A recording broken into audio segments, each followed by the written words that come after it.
Hello, welcome back to Jakara academy. So ಇವತ್ತು video ಮಾಡುವ ಉದ್ದೇಶ ಏನು ಅಂದರೆ, ಹಲವಾರು ವಿದ್ಯಾರ್ಥಿಗಳು ಇನ್ನೂ ಕನ್ಫ್ಯೂಷನಲ್ಲಿದ್ದಾರೆ ತೃತೀಯ ಭಾಷೆ ಹಿಂದಿ ವಿಷಯಕ್ಕೆ ಹಾಗೂ ತೃತೀಯ ಭಾಷೆ ಎಲ್ಲ ವಿಷಯಗಳಿಗೆ ಸಂಬಂಧಿಸಿದಂತೆ. ಅದರ ಬಗ್ಗೆ ಅಭ್ಯಾಸ ಮಾಡಬೇಕಾ, ಗ್ರೇಡಿಂಗ್ ಸಿಸ್ಟಮನ್ನು ಇಡ್ತಾರೆ ಎನ್ನುವಂಥದ್ರ ಬಗ್ಗೆ ಸೊ ಒಂದು ಕ್ಲಾರಿಫಿಕೇಶನ್ ಕೊಡ್ತೀನಿ. ಇನ್ನೂವರೆಗೂ ಕೂಡ ಇಲಾಖೆ ಕಡೆಯಿಂದ ಯಾವುದೇ ಪ್ರಕಾರದ ಸುತ್ತೋಲೆ ವೆಬ್ಸೈಟಲ್ಲಿ ಲಭ್ಯವಿಲ್ಲ. ನಮ್ಮ DSERT ಆಗಿರ್ಬೋದು, KSEAB ಆಗಿರ್ಬೋದು, ಆರ್ ಸ್ಕೂಲ್ ಎಜುಕೇಷನ್ ಆಗಿರ್ಬೋದು, ಅಲ್ಲಿ ಯಾವುದೇ ಥರನಾಗಿರ್ತಕ್ಕಂಥ ಅಧಿಕೃತ ಆದೇಶ ಇನ್ನೂವರೆಗೂ ಕೂಡ ಹೊರಡಿಸಿಲ್ಲ. ಸೊ ಜೊತೆಗೆ ವಿದ್ಯಾರ್ಥಿಗಳು ಒಂದು ಏನು ದ್ವಂದ್ವದಲ್ಲಿದ್ದೀರಾ ಅಥವಾ ಏನಾದರೂ ಒಂದು ನಿರಾಸಕ್ತಿಯನ್ನು ತೋರಿಸ್ತಾ ಇದ್ದರೆ ದಯವಿಟ್ಟು ತಾವುಗಳು ತೃತೀಯ ಭಾಷೆಯ ವಿಷಯವನ್ನು ಚೆನ್ನಾಗಿ ಅಭ್ಯಾಸ ಮಾಡಿ.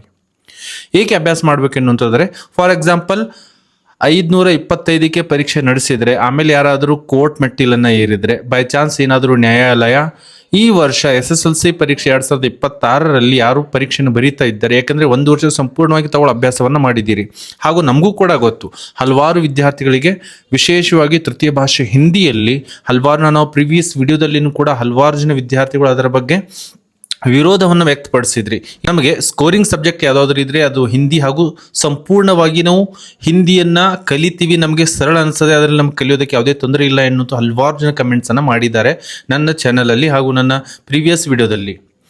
ಅಲ್ಲಿ ತಾವುಗಳು ಹೋಗಿ ಅದನ್ನು ಚೆಕ್ಔಟ್ ಮಾಡ್ಕೊಳ್ಬಹುದು. ಇನ್ನು ಹಲವಾರು ಜನ ಬೇರೆ ಬೇರೆ ವಿಷಯಗಳನ್ನು ನಮಗೆ ಟಫ್ ಆಗ್ತಾ ಇದೆ, ಕಠಿಣ ಆಗ್ತದೆ, ಅದನ್ನು ತಾವುಗಳು ಗ್ರೇಡ್ ಸಿಸ್ಟಮ್ ತೆಗೆದುಕೊಂಡು ಬನ್ನಿ ಎನ್ನುವಂಥದ್ದನ್ನು ಕೂಡ ಹೇಳಿದ್ದಾರೆ.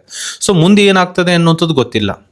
ಸೊ ತಾವುಗಳು ಏನು ಮಾಡಬೇಕು ಅಂದರೆ 80ಕ್ಕೆ 80 ಲಿಖಿತ ಪರೀಕ್ಷೆಯಲ್ಲಿ ತೃತೀಯ ಭಾಷೆ ತೆಗೆದುಕೊಳ್ಳುವಂಥ ಪ್ರಯತ್ನವನ್ನು ಮಾಡಿ. ಫಾರ್ ಎಕ್ಸಾಂಪಲ್ ಗ್ರೇಡಿಂಗ್ನು ಕೊಡೋ ಕಟ್ಟರನ್ನು ಕೂಡ ಎದಲ್ಲಿ ಬರ್ತೀರಾ, ಆರ್ ಏನಾದರೂ ನ್ಯಾಯಾಲಯಕ್ಕೆ ಮರೆ ಹೋಗ್ತಾ ಇದ್ದಾರೆ, ಹಲವಾರು ಸಂಘಟನೆಗಳು ಹಲವಾರು ಹೋರಾಟಗಳು ನಡೀತಾ ಇದ್ದಾವೆ ಇದರ ಬಗ್ಗೆ. ಸೊ ಅಲ್ಲಿ ಏನಾದರೂ ಮತ್ತೆ ಮಾರ್ಕ್ಸನ್ನು ಏನು ಪಡ್ಕೊಂಡಿದ್ದಾರೆ ಅದನ್ನು ಡಿಸ್ಪ್ಲೇ ಮಾಡಿ ರಿಸಲ್ಟ್ ಶೀಟ್ ಮೇಲೆ, ಆ ಒಂದು SSLC ಮಾರ್ಕ್ಸ್ ಕಾರ್ಡ್ ಮೇಲೆ ಎನ್ನುವಂಥದ್ದನ್ನು ಏನಾದರೂ ಆದೇಶ ಬಂದುಬಿಟ್ರೆ ಅವಾಗ ನೀವು ಪಶ್ಚಾತ್ತಾಪ ಪಟ್ಟು ಉಪಯೋಗ ಇಲ್ಲ. ಸೊ ಇನ್ನೂ ಒಂದು ದಿನ ಬಾಕಿ ಇದೆ ನಿಮ್ಮ ತೃತೀಯ ಭಾಷೆ ಅಭ್ಯಾಸ ಮಾಡೋದಕ್ಕೆ. ಚೆನ್ನಾಗಿ ಅಭ್ಯಾಸವನ್ನು ಮಾಡಿ ಅಂತ ಹೇಳ್ತಾ, ವಿದ್ಯಾರ್ಥಿಗಳು ಯಾವುದೇ ಗೊಂದಲವನ್ನು ಅಥವಾ ಯಾವುದೇ ಗೊಂದಲದಲ್ಲಿ ಅದನ್ನು ತಗೊಳ್ಳಿರೋದಕ್ಕೆ ಹೋಗ್ಬೇಡಿ. ಚೆನ್ನಾಗಿ ಅಭ್ಯಾಸ ಮಾಡಿ, ಚೆನ್ನಾಗಿ ಸಂಪೂರ್ಣವಾಗಿರುವಂಥ ಎಲ್ಲವನ್ನ ಅಭ್ಯಾಸ ಮಾಡಿ, ಎಲ್ಲವನ್ನ ಪರೀಕ್ಷೆಯಲ್ಲಿ ಉತ್ತರವನ್ನು ಬರೆದುಕೊಂಡು ಬನ್ನಿ. ಯಾವುದೇ ನಿರಾಸಕ್ತಿಯನ್ನು ತೋರಿಸೋದಕ್ಕೆ ಹೋಗಬೇಡಿ.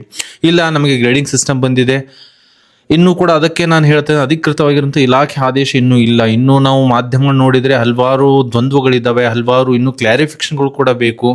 ಯಾರಿಗೆಲ್ಲ ಅಪ್ಲೈ ಆಗುತ್ತೆ, ಹೇಗೆ ಅಪ್ಲೈ ಆಗುತ್ತೆ, ಗ್ರೇಡಿಂಗ್ ಕೊಟ್ಟರೆ ಯಾವ ಥರ ಕೊಡ್ತಾರೆ, ಇನ್ನೂ ಹಲವಾರು ಸಮಸ್ಯೆಗಳಿದ್ದಾವೆ ಅದರಲ್ಲಿ. ಸೊ ಅದ್ರ ಬಗ್ಗೆ ಸಂಪೂರ್ಣವಾಗಿರುವಂತಹ ಚಿಂತನೆಯನ್ನು ಮಾಡದೇನೆ ಈ ಒಂದು ನಿರ್ಧಾರವನ್ನು ತೆಗೆದುಕೊಂಡಿರುವಂಥದ್ದು ಗೊತ್ತು ನಮಗೆಲ್ಲರೂ ಕೂಡ. ವಿದ್ಯಾರ್ಥಿಗಳ ಒಂದು ಭವಿಷ್ಯಕ್ಕೆ ನಾವೇ ಏನಾದರೂ ಒಂದು ಅನ್ಯಾಯವನ್ನು ಮಾಡ್ತಾ ಇದ್ದೀವಿ ಅನ್ನುವಂಥದ್ದು ಕೂಡ ತಮಗೆಲ್ಲರೂ ಗೊತ್ತಿರುವಂಥದ್ದು. ಸೊ ಹಾಗಾಗಿ ತೃತೀಯ ಭಾಷೆಗೆ ಸಂಬಂಧಿಸಿದಂತೆ ಚೆನ್ನಾಗಿ ಅಭ್ಯಾಸವನ್ನು ಮಾಡಿ, ಗ್ರೇಡಿಂಗ್ ಇರಲಿ ಅಥವಾ ಮಾರ್ಕ್ಸ್ಗಳಿರಲಿ ಯಾವುದೇ ಇರಲಿ ಚೆನ್ನಾಗಿ ಅಭ್ಯಾಸ ಮಾಡಿ. ಏಕೆಂದರೆ ನೀವು ಒಂದು ವರ್ಷ ಪೂರ್ತಿ ಅಭ್ಯಾಸವನ್ನು ಮಾಡಿದ್ದೀರಾ. ಸೊ ಕೊನೆಗಳಿಗೆಲ್ಲಿ ಅದರ ಬಗ್ಗೆ ನಿರಾಸಕ್ತಿಯನ್ನು ತೋರಿಸೋದಕ್ಕೆ ಹೋಗಬೇಡಿ. ಚೆನ್ನಾಗಿರುವಂಥ ಅಭ್ಯಾಸವನ್ನು ಮಾಡಿ, ಔಟ್ ಅಂಕಗಳನ್ನು ತೃತೀಯ ಭಾಷೆ ತೆಗೆದುಕೊಂಡು ಬಂದು ಅದಕ್ಕೆ ಉತ್ತರ ನಿಮ್ಮ ಅಂಕಗಳಿರಲಿ. ನಮಗೆಲ್ಲರೂ ಗೊತ್ತಿರುವಂಥದ್ದು, ಎಲ್ಲರೂ ಹಲವಾರು ಜನ ಕಮೆಂಟ್ ಬಾಕ್ಸಲ್ಲಿ ಕೂಡ ತಿಳಿಸಿದ್ದೀರಾ, ಇಲ್ಲ ಸರ್ ನಮಗೆ ಹಿಂದಿ ಈಸಿ ಆಗುತ್ತೆ, ನಾವು ಕಲಿತೀವಿ, ನಾವು ಸ್ಕೋರನ್ನು ಮಾಡ್ತೀವಿ. ಗೊತ್ತಿಲ್ಲ ಯಾವ ಒಂದು ಆಧಾರದ ಮೇಲೆ ಈ ಒಂದು ನಿರ್ಧಾರವನ್ನು ತೆಗೆದುಕೊಂಡಿದ್ದಾರೆ. ಯಾವುದೋ ವಿದ್ಯಾರ್ಥಿಗಳು ಮನವಿಯನ್ನು ಸಲ್ಲಿಸಿದ್ದಿಲ್ಲ, ನಮಗೆ ತೃತೀಯ ಭಾಷೆ ವಿಶೇಷವಾಗಿ ಹಿಂದಿ ಕಲಿಯೋದಕ್ಕೆ ತೊಂದರೆ ಆಗ್ತಾ ಇದೆ, ನಮಗೆ ಬೇಡ ಎನ್ನುವಂಥದ್ದು ಯಾವುದೂ ಇಲ್ಲ. ಹೊರತಾಗಿ ಇನ್ನು ನಮಗೆ ಕಲಿಬೇಕೆನ್ನುವಂಥ ವಿದ್ಯಾರ್ಥಿಗಳು ಹೇಳ್ತಾ ಇದ್ದಾರೆ. ಜೊತೆಗೆ ವಿದ್ಯಾರ್ಥಿಗಳಲ್ಲೂ ಕೂಡ ಒಂದು ಮನವಿಯನ್ನು ಮಾಡ್ತಾ ಇದ್ದೀನಿ, ನಿಮಗೆ ಹಿಂದಿ ವಿಷಯ ತೃತೀಯ ಭಾಷೆ ರೂಪದಲ್ಲಿ ಬೇಕು ಅಂದರೆ ಹಾಗೂ ತೃತೀಯ ಭಾಷೆಗಳು ಬೇಕಾದಲ್ಲಿ ತ್ರಿಭಾಷಾ ಸೂತ್ರ ನಮ್ಮ ಕರ್ನಾಟಕದಲ್ಲಿ ಮುಂದುವರಿಬೇಕಂದ್ರೆ ಬೆಸ್ಟ್ ನಮ್ಮದು ಸೋಷಿಯಲ್ ಮೀಡಿಯಾ ಪ್ಲ್ಯಾಟ್ಫಾರ್ಮ್ಸ್ಗಳಿದೆ. ಯೂಟ್ಯೂಬಲ್ಲಿ ಆಗಿರ್ಬೋದು, ಇನ್ಸ್ಟಾಗ್ರಾಮಲ್ಲಿ ಆಗಿರ್ಬೋದು, ಫೇಸ್ಬುಕ್ಗಳಲ್ಲಿ ಆಗಿರ್ಬೋದು.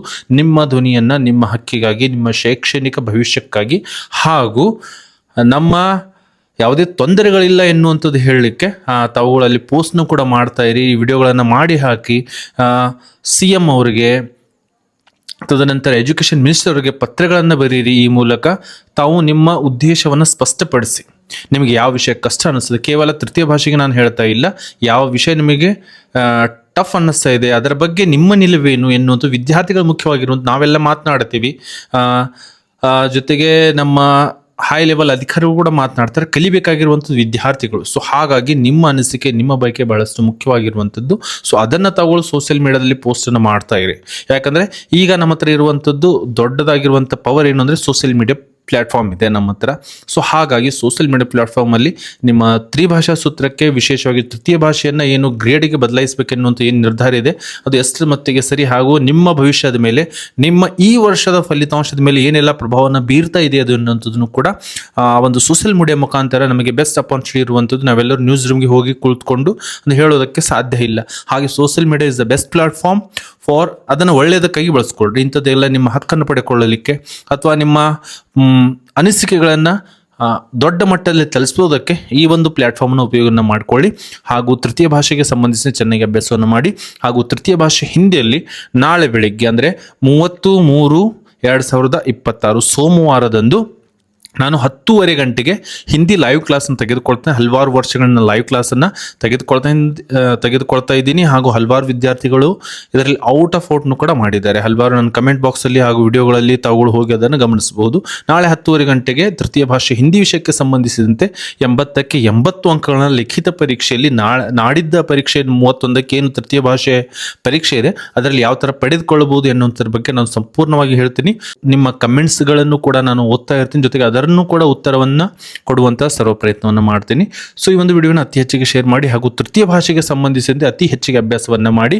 ಯಾವುದೇ ನಿರಾಸಕ್ತಿಯನ್ನು ತೋರಿಸೋದಕ್ಕೆ ಹೋಗಬೇಡಿ. ಇನ್ನೊಂದ್ಸಲ ರಿಪೀಟ್ ಮಾಡ್ತಾ ಇದ್ದೀನಿ, ಅಧಿಕೃತವಾಗಿ ಇನ್ನೂವರೆಗೂ ಕೂಡ ನಮಗೆ ಆದೇಶ ಇಲ್ಲ.